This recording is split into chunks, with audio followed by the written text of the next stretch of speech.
अभी हम जो आपके महिला पर्यवेक्षक का कंप्लीट टेस्ट 1 था, जिसको ओवरऑल टेस्ट नंबर 6 था, उसका आंसर की यहां पर आज हम देखेंगे, डिटेल में देखेंगे कि महिला वाले पार्ट में क्या आंसर था, हिंदी में क्या था, बाकी जीएस पोर्शन में क्या क्या आंसर था, वो सब चीज डिटेल में आज हम देखने वाले।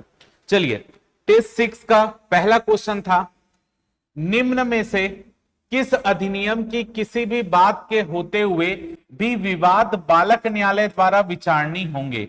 यानी इस अधिनियम में बोला गया है कि जो बाल अधिकार संरक्षण अधिनियम के अंतर्गत बालक न्यायालय की स्थापना होती है, तो वो बालक न्यायालय कौन कौन से अधिनियम के प्रावधानों के तहत भी क्या कर सकता है, सजा दे सकता है या मुकदमे की जांच कर सकता है।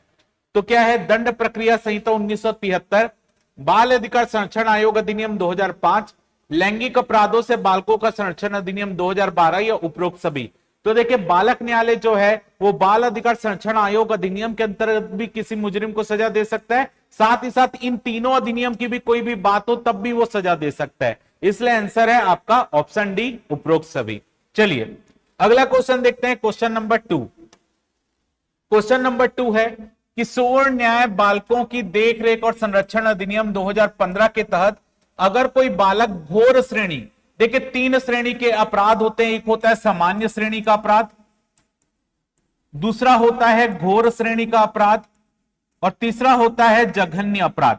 जघन्य अपराध उसको बोलते हैं जिसमें 7 साल से ज्यादा की सजा होती है, 7 साल से कम की सजा घोर अपराध, जिसमें नॉमिनल सजा होती है उसको सामान्य अपराध बोलते हैं।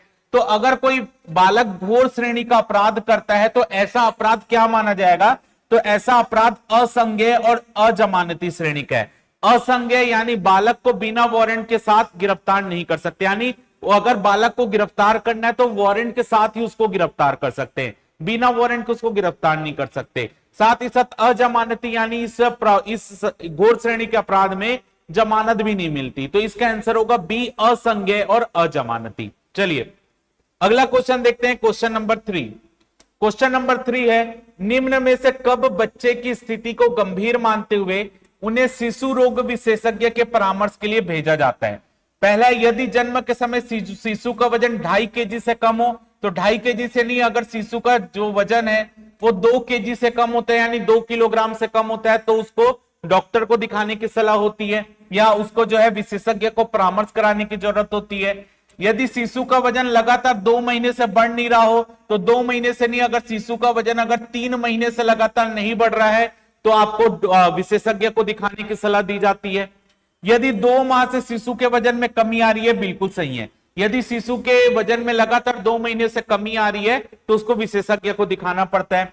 यदि शिशु का वजन पीली पट्टी से ऊपर नहीं आ रहा है तो यह भी गलत है, पीली पट्टी नहीं, अगर शिशु का वजन लाल या नारंगी पट्टी से ऊपर नहीं आ रहा है तो उसको क्या करना पड़ेगा, उसको आपको विशेषज्ञ को दिखाना पड़ेगा। लाल या नारंगी, जब शिशु कुपोषित होता है तो लाल या नारंगी, मध्यम कुपोषित होता है तो पीली पट्टी, और सामान्य बच्चा होता है तो उसको हरी पट्टी में माना जाता है। तो इसका आंसर क्या होगा, ऑप्शन सी होगा। चलिए अगला क्वेश्चन देखते हैं। अगला क्वेश्चन है, राष्ट्रीय परिवार स्वास्थ्य सर्वेक्षण यानी NHFS 5 के अनुसार पिछले सर्वेक्षण की तुलना में कुपोषण की दर में हुई कमी के संबंध में कौन सा कथन सही है। यानी पिछले वर्ष NHFS 5 में NHFS 4 की तुलना में कितने प्रतिशत की कुपोषण की दर में कमी आई है, आपसे ये पूछ रहा है। तो इसका आंसर है भारत में 3.7% की, जबकि छत्तीसगढ़ में 6.4% की कमी आई है, यानी बी इसका करेक्ट आंसर है। अगला क्वेश्चन देखते हैं, निम्न में से कौन सा कथन सही है। इसमें आपको बताना है इनमें से कौन सा कथन सही है। पहला है, आंगनबाड़ी कार्यकर्ता को प्रति माह 25 केंद्रों का दौरा करना पड़ता है, गलत है। आंगनबाड़ी कार्यकर्ता केवल एक आंगनबाड़ी केंद्र का प्रमुख होता है, तो उसको केवल अपने केंद्र की निगरानी करनी, उसको 25 केंद्र की, जो पर्यवेक्षक होते हैं उनको 25 केंद्र की निगरानी करनी पड़ती है। तो आंगनबाड़ी कार्यकर्ता को प्रति माह 25 केंद्र का दौरा करना पड़ता है, गलत है। बाल विकास परियोजना अधिकारी को प्रति माह 25 आंगनबाड़ी केंद्रों का निरीक्षण करना पड़ता है, बिल्कुल सही है। पर्यवेक्षक द्वारा माह में कम से कम 3 बार सेक्टर स्तर पर आंगनबाड़ी कार्यकर्ता की बैठक बुलाए जाना अनिवार्य, गलत है। कम से कम कितनी बार, 2 बार बुलाना अनिवार्य होता है, 3 बार नहीं। पहली बार में जो है उनको प्रशिक्षण दिया जाता है आंगनबाड़ी कार्यकर्ता को पर्यवेक्षक के द्वारा, जबकि दूसरी बार में उनका किस तरीके से उन्होंने कार्य को किया है उसकी निगरानी की जाती है, उनका रिपोर्ट कार्ड देखा जाता है। तो तीसरा पॉइंट गलत है, 3 बार नहीं 2 बार। अगला देखिए, जिले के कलेक्टर भी अगर चाहे तो आंगनबाड़ी केंद्रों का निरीक्षण कर सकते हैं, बिल्कुल सही है, 2 और 4 सही है, यानी इस क्वेश्चन का आंसर ऑप्शन बी है। अगला क्वेश्चन देखते हैं, क्वेश्चन नंबर 6।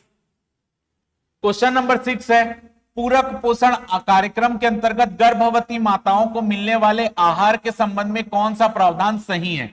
वित्तीय प्रावधान 12 रुपए प्रतिदिन 20 से 25 ग्राम प्रोटीन 800 कैलोरी, 8 रुपए प्रतिदिन 12 से 15 ग्राम प्रोटीन या 500 कैलोरी, वित्तीय प्रावधान 9.5 रुपए 8 से 20 ग्राम प्रोटीन 600 कैलोरी, ये बिल्कुल सही है। तो गर्भवती माताओं के लिए गवर्नमेंट क्या करती है, प्रतिदिन 9.5 रुपए खर्चा करती है, जिसमें उनको 18 से 20 ग्राम प्रोटीन मिलेगा और 600 कैलोरी की ऊर्जा मिलेगी। सी करेक्ट आंसर है। अगला देख लेते हैं यहां पर क्वेश्चन नंबर 7। क्वेश्चन नंबर 7 है, जहां कोई दहेज ऐसी स्त्री से भिन्न जिसके विवाह के संबंध में वह दिया गया है किसी व्यक्ति द्वारा प्राप्त किया जाता है, तो वहां वह व्यक्ति उस दहेज को विवाह के समय या उसके बाद प्राप्त किया गया था तो उसकी प्राप्ति के कितने दिन के भीतर स्त्री को अंतरित करेगा।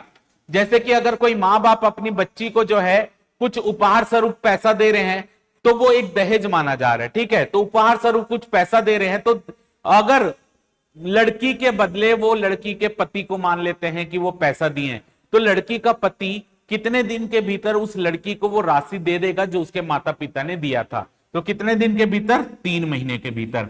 ऑप्शन सी इसका करेक्ट आंसर है। अगला देखिए, क्वेश्चन नंबर 8 है, नोनी सुरक्षा योजना के संबंध में निम्न में से कौन सा कथन सही नहीं है? यानी नोनी सुरक्षा योजना के बारे में क्या गलत है? बालिका भ्रूण हत्या रोकना और बाल विवाह की रोकथाम करना इस योजना का उद्देश्य बिल्कुल सही है। इस योजना में राज्य के मूल निवासी तथा गरीबी रेखा के नीचे जीवन यापन करने वाली परिवार की 1 अप्रैल 2015 के बाद जन्मी अधिकतम 2 बालिकाएं पात्र होगी, गलत है। 1 अप्रैल 2014 के बाद, 1 अप्रैल 2014 के बाद जन्मी बालिकाएं जो हैं वो इसके लिए पात्र होगी, ठीक है, अधिकतम 2 बालिका। तो बी गलत है। सी देखिए, सी यहां पर सही है। 18 वर्ष तक अगर योजना के अंतर्गत जो बालिका पंजीकृत होगी, जब वो 18 साल की हो जाएगी और 12वीं पास हो जाएगी तो उसको जो है न्यूनतम 1 लाख रुपए की राशि उसको दी जाती, बाकी जितना उसका परिपक्व हो गया होगा वो राशि भी मिलता है। तो यहां पर ऑप्शन क्या है? बी गलत है। चलिए, क्वेश्चन नंबर 9 है, जो कोई स्वयं को टोनी होने का दावा करता है वह दंडित किया जाएगा। यानी टोनी प्रताड़ना अधिनियम के अंतर्गत कोई व्यक्ति स्वयं को टोनी बुला रहा है या टोनी होने के कारण जो है सबको डरा रहा है कि मैं ही टोनी हूं, तो उसको कितनी सजा होगी? तो उसको 1 वर्ष के कठोर कारावास की सजा और जुर्माने से दंडित किया जा सकता है। 90 का आंसर होगा ए। अगला देखते हैं क्वेश्चन नंबर 10। क्वेश्चन नंबर 10 है, महिलाओं को उनके कानूनी अधिकारों प्रावधानों के प्रति जागृत करने, विभिन्न सामाजिक कुप्रथाओं के विरुद्ध महिलाओं को जागृत व संगठित करने के लिए क्या होता है? महिला जागृति शिविर। नाम से स्पष्ट है, महिला जागृति शिविर यानी महिलाओं को जागृत करो, जगाओ, किसके? उनके अपने अधिकारों के बारे में बताओ। अगर उनका शोषण हो रहा है तो उनको शोषण से बचाने के तरीके बताओ। तो इसके लिए क्या है? महिला जागृति शिविर का आयोजन होता है। ऑप्शन सी करेक्ट आंसर है। अगला देखते हैं क्वेश्चन नंबर 11। क्वेश्चन नंबर 11 है, बाल श्रम प्रतिषेध अधिनियम के अंतर्गत सप्ताह को परिभाषित किया गया है। यानी बाल श्रम प्रतिषेध अधिनियम के अंतर्गत सप्ताह किसको बोला गया है? शनिवार की रात के 12 बजे से, शनिवार की अर्धरात्रि से जो 7 दिन चालू होता है उसको बाल श्रम प्रतिषेध अधिनियम के अंतर्गत सप्ताह बोला गया। यानी ए इसका करेक्ट आंसर होगा, शनिवार की अर्धरात्रि से 7 दिन का समय। अगला देखते हैं क्वेश्चन नंबर 12। निम्न में से किसे बाल विवाह को प्रतिषिद्ध करने वाले व्यादेश, व्यादेश का मतलब होता है स्पेशल ऑर्डर, व्यादेश का मतलब क्या होता है? Special order. तो इनमें से कौन किसको बाल विवाह प्रतिषेध अधिनियम के अंतर्गत स्पेशल ऑर्डर जारी करने की शक्ति प्राप्त होती है? तो बाल विवाह प्रतिषेध अधिनियम के अंतर्गत जो प्रथम श्रेणी का न्यायिक मजिस्ट्रेट होगा उसको स्पेशल ऑर्डर जारी करने की शक्ति होती है। जैसे कि मान लेते हैं अक्षय तृतीया के दिन बाल विवाह कई सारे होते हैं, वो भी एकदम झुंड में, समूह में बाल विवाह होते हैं। तो अगर प्रथम श्रेणी के न्यायिक मजिस्ट्रेट को पता चलता है कि यहां पर बाल विवाह होने वाला है तो उसको रोकने के लिए स्पेशल ऑर्डर जारी करेगा। तो सी इसका करेक्ट आंसर है। चलिए अगला क्वेश्चन देखते हैं, क्वेश्चन नंबर 13। क्वेश्चन नंबर 13 है, मुख्यमंत्री सुपोषण अभियान के तहत निम्न में से किसका अनुश्रवण कार्ड नहीं बनाया जाता? अनुश्रवण कार्ड यानी जो जिसकी भी जांच के लिए जो जाता है तो उसकी कार्ड को मेंटेन किया जाता है कि उसका वजन पहले कितना था, अभी कितना है, पहले उसमें ब्लड कितना था, अभी कितना है, तो उसका जो जांच के बाद जो रिकॉर्ड रखा जाता है उसको अनुश्रवण कार्ड बोल रहे हैं। तो 6 वर्ष तक के एनीमिक बच्चे के रखा जाता है, 6 वर्ष तक के कुपोषित बच्चों का रखा जाता है। 15 से 49 आयु वर्ग की कुपोषित महिलाओं का नहीं रखा जाता, 15 से 49 आयु वर्ग की एनीमिक महिलाओं का रखा जाता है। तो किसका नहीं बनाया जाता? तो सी इसका करेक्ट आंसर है। कुपोषित महिलाएं जिनकी आयु 15 से 49 वर्ष के बीच है, इनका नहीं बनाया जाता। चलिए अगला क्वेश्चन देखते हैं, क्वेश्चन नंबर 14। मुख्यमंत्री कन्या विवाह योजना के अंतर्गत लाभ लेने हेतु हितग्राही की पात्रता क्या है? पहला, कन्या गरीबी रेखा से नीचे जीवन यापन करने वाले परिवार की होनी चाहिए, बिल्कुल सही है। कन्या जो होती है वो बीपीएल परिवार की होनी चाहिए। सेकंड, एक ही परिवार की अधिकतम 2 कन्याएं लाभान्वित की जाएगी, बिल्कुल सही है। मुख्यमंत्री कन्या विवाह योजना के अंतर्गत जो 50,000 रुपए की राशि मिलती है वो केवल एक परिवार की 2 कन्याओं को ही मिलेगी।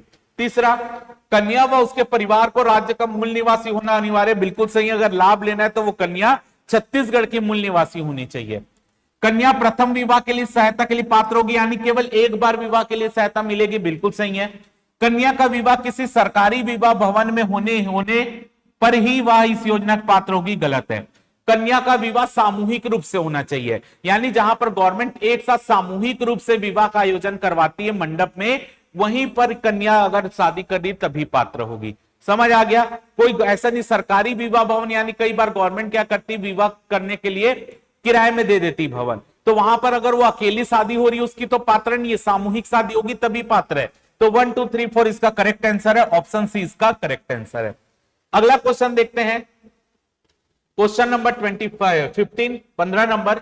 गंभीर कुपोषित बच्चों को कुपोषण के चक्र से बाहर लाकर कुपोषण की दर में कमी हेतु किस योजना का संचालन राज्य सरकार द्वारा किया जा रहा है? तो मुख्यमंत्री बाल संदर्भ योजना कुपोषण से बच्चे को बचाने के लिए योजना है, ऑप्शन डी करेक्ट है, मुख्यमंत्री बाल संदर्भ योजना।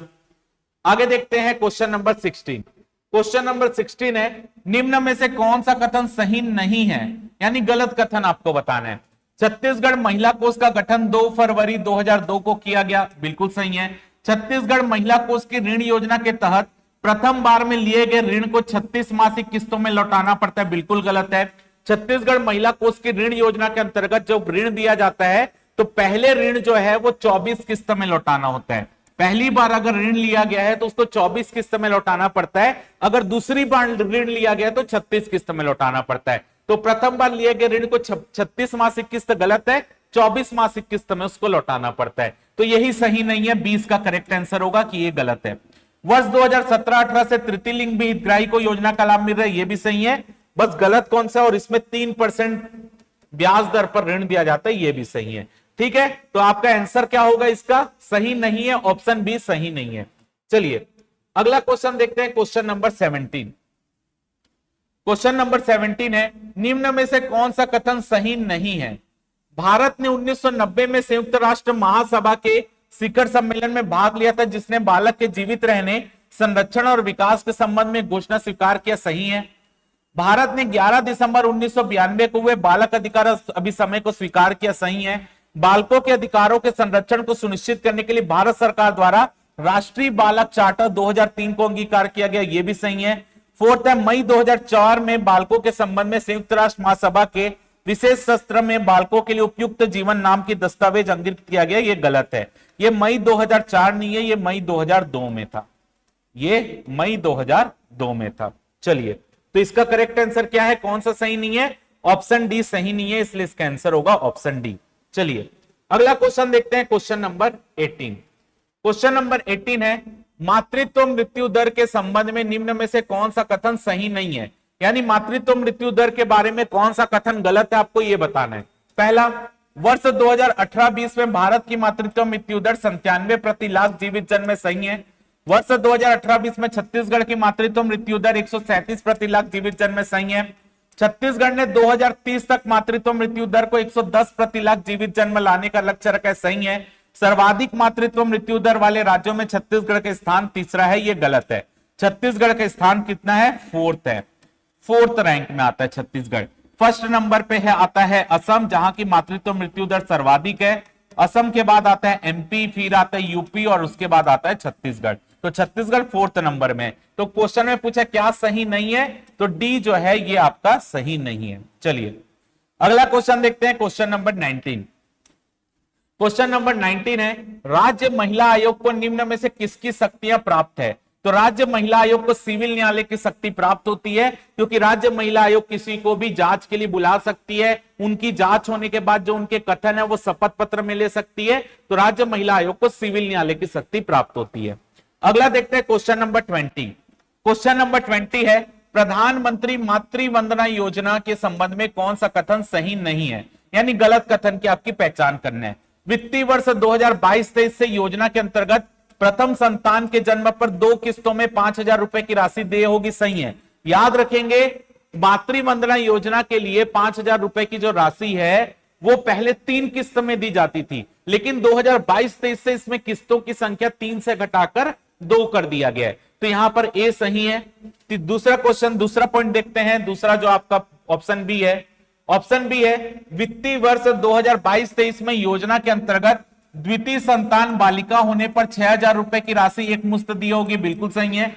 आपकी अगर मातृवंदना योजना के अंतर्गत अगर द्वितीय संतान बालिका होती है यानी लड़की होती है तो 6,000 रुपए एक मुश्त राशि दी जाएगी, किसके द्वारा? गवर्नमेंट के द्वारा, भारत सरकार, बिल्कुल सही है।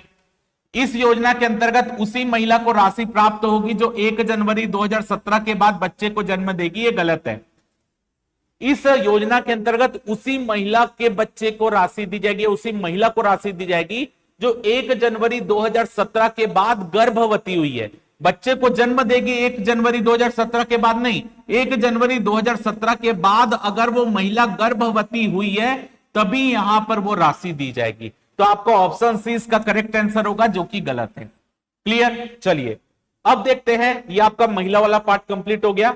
अब यहां पर है आपका सामान्य ज्ञान, यानी सामान्य ज्ञान वाला पार्ट देखते हैं। निम्नलिखित कथनों पर विचार कीजिए। पहला, राज्यसभा में धन विधेयक को अस्वीकार करने या संशोधित करने की कोई शक्ति निहित नहीं है, बिल्कुल सही है। राज्यसभा जो है धन विधेयक को केवल 14 दिन रोक सकती है, राज्यसभा धन विधेयक में संशोधन नहीं कर सकती, राज्यसभा केवल धन विधेयक में संशोधन की सिफारिश कर सकती है लोकसभा से, वो खुद संशोधन नहीं कर सकती। तो पहला पॉइंट सही है। राज्यसभा अनुदान की मांगों पर मतदान नहीं कर सकती, बिल्कुल सही है। जब बजट पेश किया जाता है तो बजट के चौथा चरण जो होता है वो अनुदान की मांग होता है, तो अनुदान की मांग केवल लोकसभा में पेश की जाती है और लोकसभा ही उसमें वोटिंग कर सकती है। अनुदान की मांग में राज्यसभा केवल चर्चा कर सकती, वोटिंग नहीं कर सकती, तो सेकंड पॉइंट भी सही है। तीसरा, राज्यसभा में वार्षिक वित्तीय विवरण पर चर्चा नहीं हो सकती, गलत है। राज्यसभा में वार्षिक वित्तीय विवरण यानी बजट पर चर्चा हो सकती है, इसलिए तीसरा पॉइंट गलत है। तो सही कौन सा है? 1 और 2 यानी बी सही है, बी आपका सही है। चलिए अगला क्वेश्चन देखते हैं, क्वेश्चन नंबर 22। क्वेश्चन नंबर 22 है, क्वेश्चन नंबर 22। क्वेश्चन नंबर 22 है, भारत निर्वाचन आयोग के अनुसार एक राष्ट्रीय दल के रूप में मान्य होने के लिए एक राजनीतिक दल का कितने राज्यों में मान्यता प्राप्त राजनीतिक दल के रूप में होना आवश्यक है? तो अगर कोई भी दल किसी 4 स्टेट में राज्य स्तरीय पार्टी का दर्जा प्राप्त किया रहता है तो उस दल को राष्ट्रीय दल का दर्जा दिया जा सकता है, जैसे वर्तमान में आम आदमी पार्टी को मिला था। क्लियर है? तो कम से कम 4 राज्य में अगर किसी दल को राज्य स्तरीय दल का दर्जा प्राप्त है तो उसको राष्ट्रीय पार्टी का दर्जा दिया जा सकता है निर्वाचन आयोग के द्वारा। ऑप्शन सी करेक्ट आंसर है। चलिए अगला क्वेश्चन देखते हैं, क्वेश्चन नंबर 23। क्वेश्चन नंबर 23 है, राष्ट्रीय आय क्या है?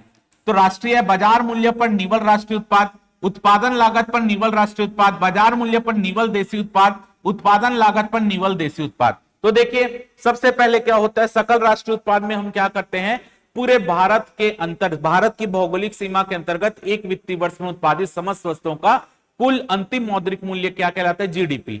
लेकिन यहां पर जीडीपी नहीं लगता, यहां पर जीएनपी लगेगा। जीएनपी यानी एक वित्तीय वर्ष के भीतर भारत के अंदर या भारत के बाहर जो भी वस्तु उत्पादित की गई है, जो भी वस्तु का जो मूल्य होगा जो भारतीयों के द्वारा उत्पादित किया गया है, उसको क्या बोला जाता है? उसको बोला जाता है जीएनपी, यानी जीएनपी ग्रॉस नेशनल प्रोडक्ट। अब इस ग्रॉस नेशनल प्रोडक्ट में यदि मैं मूल्य ह्रास यानी डिप्रिसिएशन को घटा दूं, इस ग्रॉस नेशनल प्रोडक्ट में मैं क्या कर दूं? मूल्य ह्रास को घटा दूं। मूल्य ह्रास का मतलब होता है डिप्रिसिएशन, यानी किसी भी वस्तु को उत्पादित करते समय क्या है, अगर कोई भी ऐसी वस्तु जिसको उत्पादित करते समय कुछ नुकसान हुआ है, कुछ चीज टूटी है, मशीन खराब हुई है, तो उसको वापस बनाने के लिए जो खर्चा है अगर मैं उसको घटा दूं तो जीएनपी माइनस मूल्य ह्रास करूंगा तो एनएनपी आएगा। NNP net national product. तो एनएनपी आएगा। अब इस एनएनपी की गणना यदि मैं उत्पादन लागत पर करूं, इस एनएनपी की गणना यदि मैं उत्पादन लागत पर करूं, उत्पादन या लागत यानी फैक्टर कॉस्ट। फैक्टर कॉस्ट का क्या मतलब होता है? किसी भी वस्तु को बनाने के लिए जो खर्चा हुआ है, जैसे मजदूरों को जो वेतन दिया गया है, जो बिजली वहां पर लगी उसके लिए जो पैसे खर्चे हुए हैं, वो सबको मिलाकर यदि मैं एनएनपी निकालूं उत्पादन लागत पर यानी फैक्टर कॉस्ट में, तो इसी को राष्ट्रीय आय बोलते हैं। तो याद रखिएगा, उत्पादन लागत पर निवल राष्ट्रीय उत्पाद यानी एनएनपी। ठीक है, उत्पादन लागत पर निवल राष्ट्रीय उत्पाद क्या होता है? राष्ट्रीय आय होता है। चलिए अगला देखते हैं क्वेश्चन नंबर 24। क्वेश्चन 24 है, निम्न में से कौन सा युग्म सुमेलित नहीं है? बेकिंग सोडा NaHCO3, धावन सोडा Na2CO3 10H2O, भुजा चूना CaOH2, gypsum CaSO4 half H2O। तो ये गलत है, जिप्सम जो है वो सुमेलित नहीं है। जिप्सम का फॉर्मूला क्या होता है? CaSO4 2H2O। ये 2H2 होता है, हाफ H2O नहीं 2H2O होता है। तो कौन सा सुमेलित नहीं है? ऑप्शन डी, ये गलत है। तो जिप्सम का फॉर्मूला गलत है, क्वेश्चन का आंसर होगा ऑप्शन डी। चलिए अगला देखते हैं क्वेश्चन नंबर 25। उच्चतम गुणवत्ता के लौह अयस्क के शुरू करते हुए निम्न में से कौन सा एक शुद्ध लौह अंश पर आधारित लौह अयस्क का सही अनुक्रम है? यानी लौह अयस्क के अलग अलग टाइप होते हैं, तो उसमें सबसे शुद्ध जो है यानी सबसे उत्तम क्वालिटी का लौह अयस्क को सबसे पहले रखना और सबसे घटिया वाले को सबसे आखिरी में रखना है। तो सबसे अच्छा लौह अयस्क का टाइप कौन सा होता है? मैग्नेटाइट। मैग्नेटाइट के बाद आता है हेमेटाइट, हेमेटाइट के बाद आता है सीमोनाइट और आखिरी में आता है सीडेराइट। तो इस क्वेश्चन का आंसर क्या होगा? ऑप्शन ए होगा। चलिए अगला क्वेश्चन देखते हैं, क्वेश्चन नंबर 26।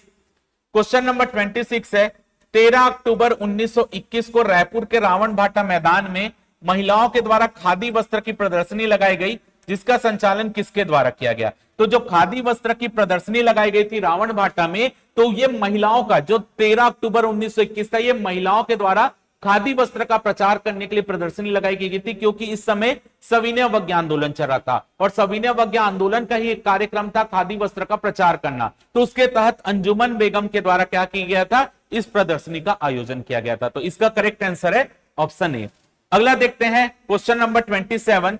रायपुर जिला काउंसिल को निम्न में से किस वर्ष में 3 वर्षों के लिए भंग किया गया था? तो रायपुर जिला काउंसिल के इस समय आपको पता है अध्यक्ष कौन थे? रविशंकर शुक्ल। और रविशंकर शुक्ल जब सविनय अवज्ञा आंदोलन के समय क्या किए थे?